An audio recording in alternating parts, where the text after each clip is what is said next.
All right, guys, welcome back. This is the Jake Merrick Show, and my next guest here is Representative-elect Cole Stevens. Well, Cole, welcome. Thanks for having me, Jake. It's good to see you again, man. It's great to see you, and congratulations on the victory. Thank you so much. It was a great race. It's a lot of work when you do it the right way, but I'm really excited to get to serve our people and honored that they chose me with their vote. It's definitely a humbling experience, but I'm very, very excited to get in there. A lot of people in kind of the political arena have said, "Hey, now the work really starts," and that hits home in a good way, right? That, hey, you just because you won some race it really doesn't mean anything. Now is really where the rubber meets the road, and it's time to get to work. So that's what I've been trying to do a lot of behind the scenes. Such an interesting world, you really have those two different worlds of the campaign and then the actual job, and both require a ton of work. They just really consume your life, but in different ways. And so we were just talking about door knocking and the fact that you won't have to do that in the near 100-degree weather out here in Oklahoma in July. Yeah. But man, many of them will be going through a runoff, knocking doors. Thankfully, you get to bypass that and just look forward to that swearing in, huh? Yep. Well, and I'd encourage people on here, be praying for those people that are. It's a lot of work. If they knock on your door, offer them some water, because it goes a really long way. There were days just in June when it was starting to heat up that, people would offer me water and I would be like, thank you, genuinely like, thank you, just to get to step inside for 30 seconds into some air conditioning and, a cold bottle of water goes a really long way for those men and women out there trying to earn it. So, I'd encourage anybody listening, if somebody knocks your door, they really are working really hard and trying to earn it, offer them a little something to drink in this heat for sure. Now, this is House District 51, correct? Yes, sir. All right. Now tell everyone what all does that encompass? What is the area? So District 51 really runs from kind of like southeastern parts of Tuttle. It goes up above Highway 37, just a couple little jaunts, kind of Sarah Road, like that Coal Creek Winery and Event Center right there is the only part north of Highway 37. Everything else is kind of to the southeast of that. It runs on the Grady County side, runs through like Bridge Creek School District, Blanchard on the Grady County side on that western boundary, runs straight south all the way down kind of through like Ellick, Cox City, all the way into parts of Stevens County. So you got Bray, Marlowe, Central High, and even northern parts of Duncan, and it kind of wraps back up that western portion, almost up, Highway 81, and it cuts on that southeast boundary of I-44. And really it abuts to District 56, which is Dick Lowe's district. And then on the southern side is Stacey Jo Adams' district. I believe hers is District 50. Okay. Now, you said something just a minute ago. You said when you're doing it the right way. What do you mean about campaigning the right way? Because I think this is a critical question we're all looking at, is how do we do this in a way that really respects the republic and the rule of people? Yeah, what do you mean when you say campaigning the right way? Just getting out and talking to the people, right? I mean, I knocked a little over 3,000 doors myself, and some people, say that they knock 100, and some people say that they knock 6,000. I think it really just depends on kind of the area, but like, man, in a rural House race, I felt like hitting 3,000 doors was like a lot just for the primary cycle, much less if we had to have a runoff and then a general. It was a lot, between myself and volunteers and things. Voter wise, we touched close to 20,000 voters amongst all those households, because sometimes we hit the same household twice, and especially there at the end. So like, some people can, sit back and try to send things out or, have this different media pumped out, but like getting and like talking to people, because we live in an echo chamber with social media, especially because like AI and the way marketing and things like that work, they feed you what you want to see. That's literally like the design of artificial intelligence, is to feed you more of what you want. That's how they get your money, right? So if all you're doing is living in your own echo chamber thinking, well, this is the main issue, and you don't get out and talk to people, you're developing your whole platform and like everything that you're possibly running on is not really what people care about. And in order to serve those people, you need to know what they care about. So like this was my first race to ever run, and everybody was like, "Hey, you got to knock doors." So I was like, "All right, let's get out and let's knock some doors." Did a little more of the tortoise and the hare. I did more of the tortoise, like a lot slower and just spread out. I started door knocking. Some people were like, "You're knocking really early," and I'm like, I was out there in like late January because, I'm still very involved in business, with the hybrid model of session. And I was like, well, it's a time commitment to get out and knock on people's doorstep in the afternoon and evening when they're actually home. So a lot of days it'd just be, hey, I'm cutting out at, 3:30, 4 o'clock from the office, and I'm going to go knock maybe 30 doors for a night. Well, that's 100 days if you did that 7 days a week. You know what I mean? Like that takes a long time to knock a tranche of 3,000, doors. And so that's why I say like doing it the right way in that sense that it's for the people. And like when you show up, we can do this, Jake, all day long and have great conversations. But like when you feel the presence of someone else, and especially at their doorstep, man, I mean, that's a spiritual experience when like you're in their area and their realm and like you're right there at the doorstep of their home. And maybe, I mean, I prayed with more people on the campaign than I think I ever did in all of athletics previously. I mean, genuinely, right? And like, again, we were talking earlier about, having people offer you like water and snacks. And I mean, like I had so many just cool, wonderful experience because like when you put yourself out on that doorstep, it's a wonderful experience. So, I would tell anybody that's wanting to run a race, like, make sure you knock the doors. It's not just about like trying to win, right? It really is like just getting to know your people, your neighbors. Hmm. I went down streets that are a few miles from my house. I grew up and I was born and raised there. I've been there over 30 years now. And there were some streets that I didn't even know existed. You know what I mean? Like just, Yeah, you find them not, all, huh? yeah, you do. And you have to go meet those people at their doorstep. And it really is it's a humbling experience to say the least. I know that you've served, and thank you for your service outside of the statewide race for governor. So you know what that's like. And that's why I Yeah. say the right way is just Well, I tell you, hammering doors.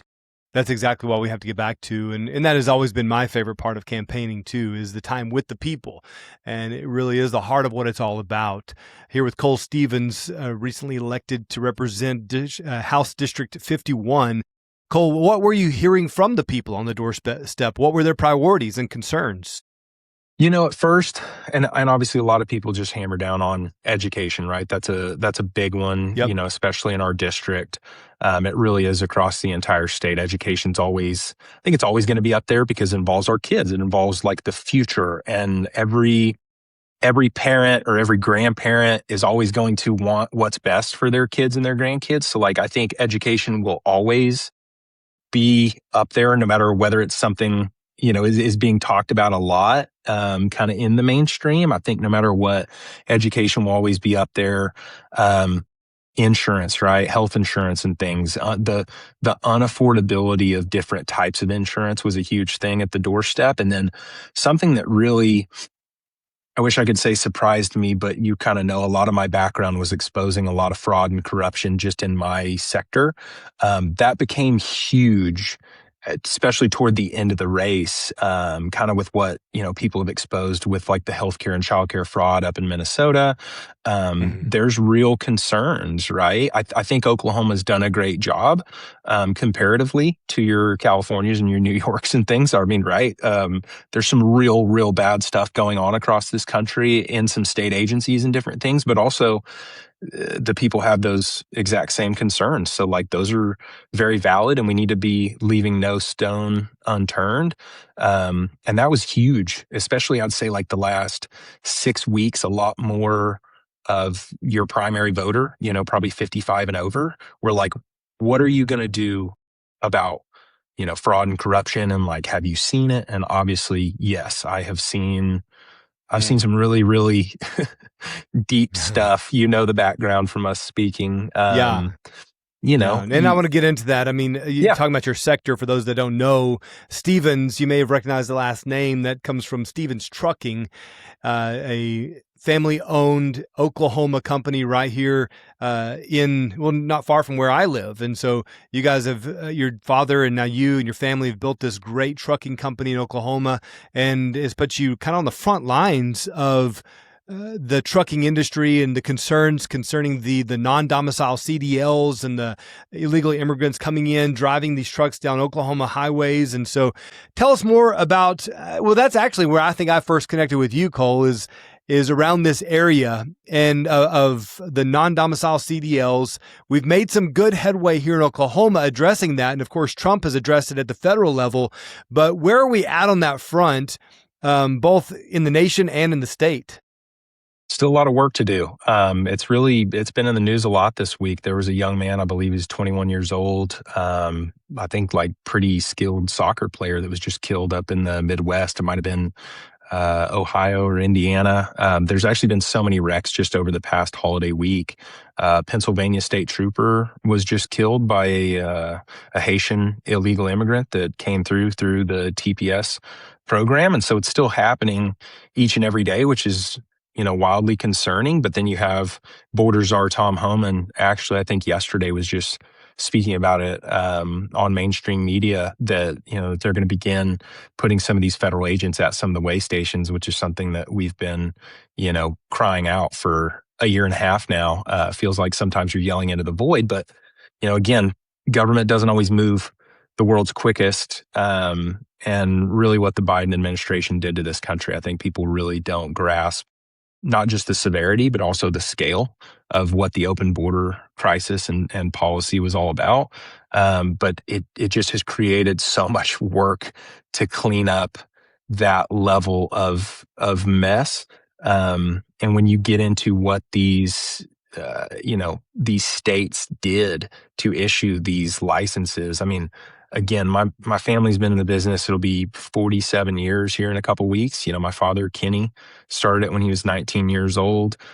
So, second generation with my two older brothers. We're here every single day. This is all we've ever known for careers is, transportation. And when our drivers basically have to be like a computer science, major and a diesel mechanic just to pass their CDL, and then somebody who doesn't speak English gets handed a CDL, like that should throw up red flags that like that's not what our government's designed for. It's not supposed to choose winners and losers in a free enterprise, system. And that's exactly what it was doing. If you're willing to just break the laws, hey, great. We have cheap labor that we can force to drive, right? And that's exactly what these nefarious actors did. And so when you start turning over those stones and you realize like, wow, this is deep and this is massive scale. You start to question lots of other things, I guess you could say, about what else is going on, right? Something so simplistic. I mean, it's like, hey, this is a class, this is a class A CDL driving an 80,000 pound rig, also, controlling our critical supplies through something like a global pandemic, right? Hey, we just had a trial run of how critical our truck drivers are.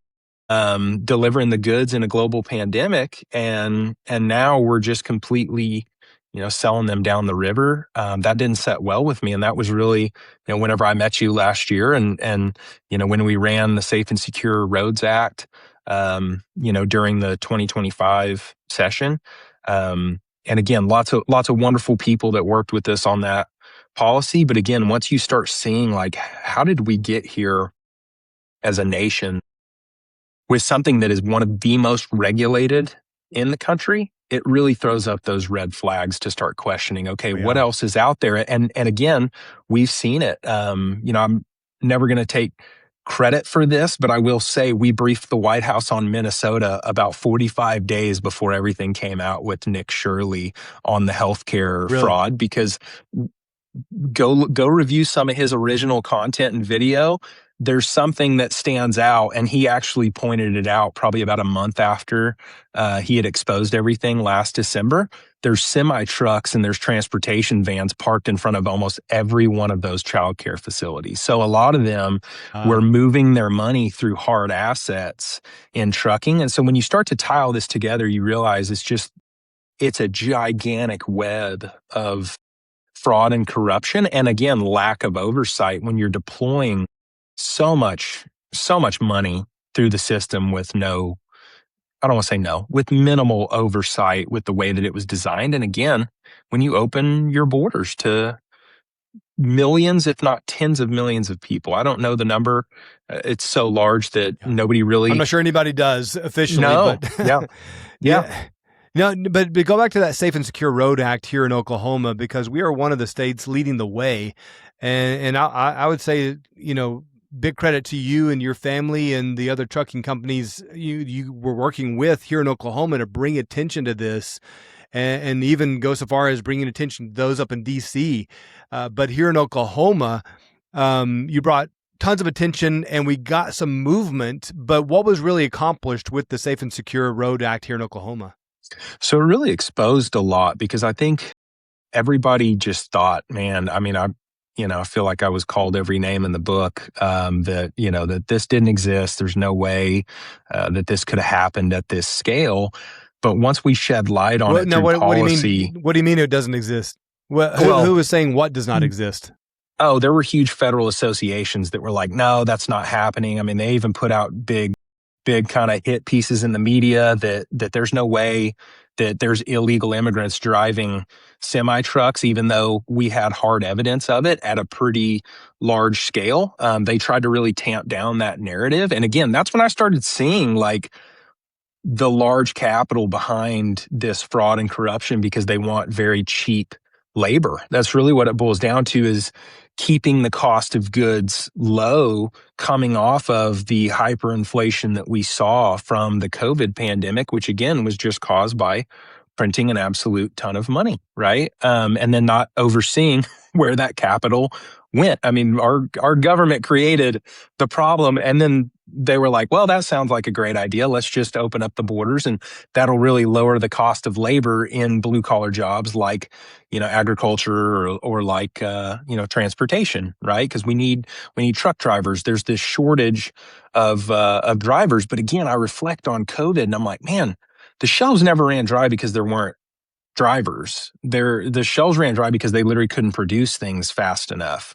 Because again, we saw that in the supply chain. So seeing the narrative of these big players and the big capital, the big retailers, it really opened my eyes to be like, okay, this is big stuff, right? And again, if this is happening just in our little niche area of the world, what else is happening in childcare? What else is happening in healthcare? And it's all really become exposed over the last, I'd say 14 to 16 months, just shy of a year and a half.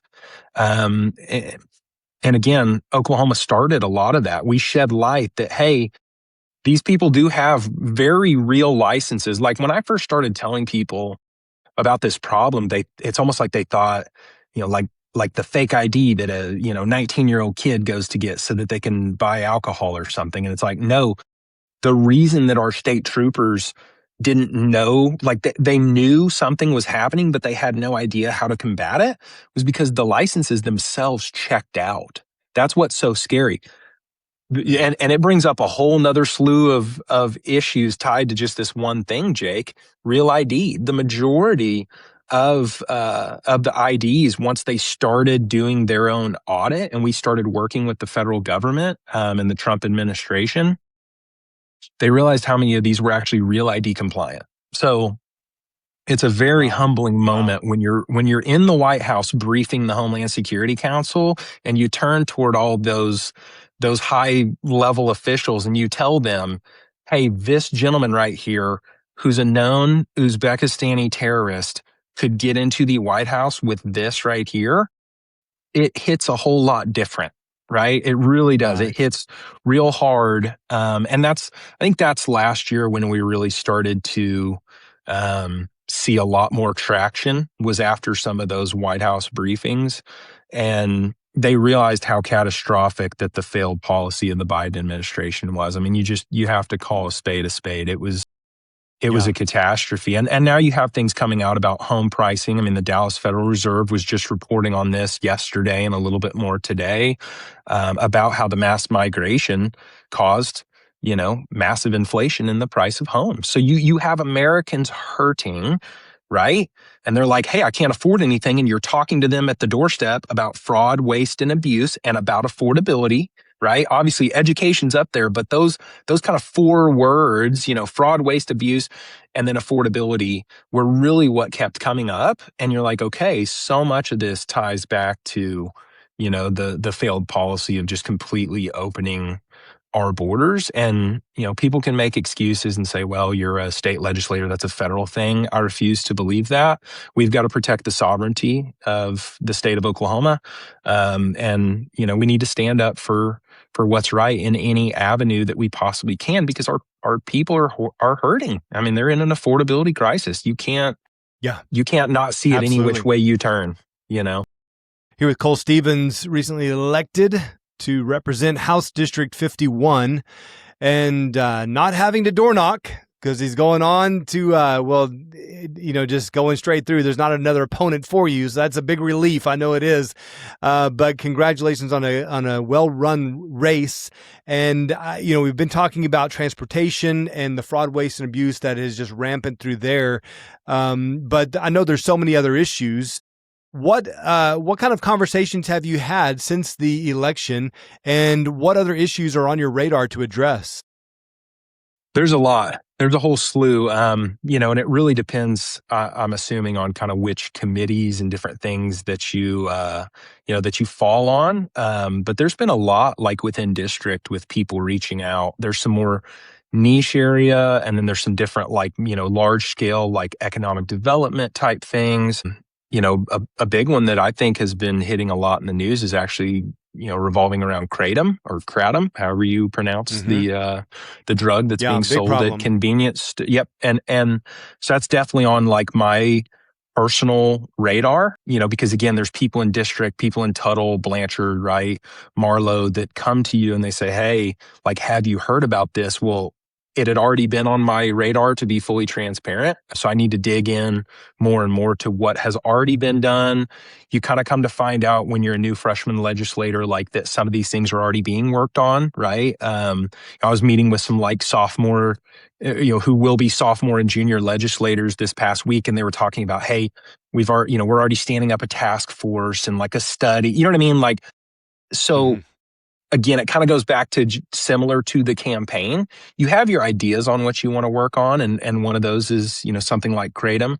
But somebody else may already be a little bit further ahead of you. So it may not be necessarily like a bill that I run, but it is something that I'm passionate about trying to solve for. So that's something I see myself being very involved with. Another huge one that has come up quite a bit lately has been around drones. I've actually had some experiences where, I felt like my personal privacy, and especially with the things that I work on, were completely trampled on. And it felt helpless that like you couldn't do anything as a property owner when people are like flying drones. And, I'm dealing with, I'm dealing with some really bad people on some of the stuff that I deal with. And it was very uncomfortable. But then basically law enforcement is just like, well, there's nothing you can really do, and unless I want to go to prison for a long time for taking down a federally recognized aircraft. You know what I mean? Like, those are some common sense things that I'm seeing a lot of, right? That it's like, how can we as a state stand up for what's right? And again, I have a very rural area district. So like, there's no reason that somebody should be flying a drone into somebody's front door when they have a 4K camera on the front of it. And like literally, being basically a peeping Tom at somebody's private property or them individually. So those types of things, very, very big concerns. I know it seems like, oh, this niche little thing, but those are the things that like just over the past couple weeks, since we won the election, I've seen like a big, a big kind of push. A couple people have reached out, but then also I've seen on social media in multiple different towns within my district. And so you're like, okay, I think I think there's something here. And so I started developing out those relationships with the people that have had the concerns, and obviously with the drone instance, have had my own personal, dealing where it felt like very, your privacy was just completely trampled on. I know so many interesting issues right now, especially connected to new technology. Yes. But here with Cole Stevens, of course, recently elected to represent House District 51. Again, Cole, congratulations on that election. I'm out of time here for today's show, but I want to have you back on, especially as you progress through the process and learn more, and we'll touch base on what you're focusing on in days to come. Thanks for having me, Jake. Always appreciate you, man. You bet. And appreciate you guys tuning in and listening. Be sure, of course, to like, share, and subscribe. Be sure to love God, love your neighbor, and I will see you next time.